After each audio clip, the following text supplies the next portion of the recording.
जब धरती पर न्याय की खोज में एक राजा ने स्वर्ग की सीढ़ियां उतार दी, परंतु उसकी गोद सूनी रही।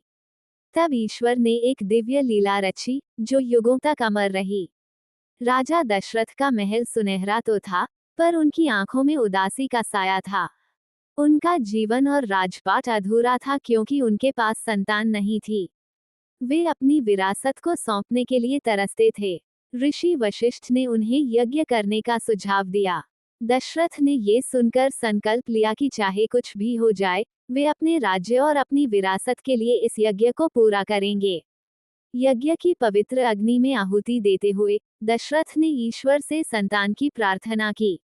मंत्रों का मधुर स्वर वातावरण में गूंज उठा और सभी देवता इस यज्ञ में सम्मिलित हो गए। यज्ञ के बाद देवताओं ने खीर का प्रसाद भेजा, जिसे दशरथ ने अपनी तीनों रानियों में बांट दिया। इस प्रसाद से रानियों के गर्भ में दिव्य संतान का बीज अंकुरित हुआ। कुछ समय बाद कौशल्या से भगवान राम का जन्म हुआ। राम का जन्म होते ही अयोध्या में उल्लास की लहर दौड़ पड़ी, मानो साक्षात विष्णु धरती पर अवतरित हो गए हों। राम के बाद भरत, लक्ष्मण और शत्रुघ्न का भी जन्म हुआ। चारों भाइयों के जन्म से अयोध्या में एक अलौकिक आनंद का वातावरण था। अयोध्या के लोग अब आने वाले समय को लेकर रोमांचित थे।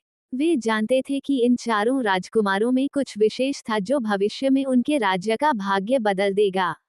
राम ने बचपन से ही अपनी समझदारी और सरलता से सभी का दिल जीत लिया।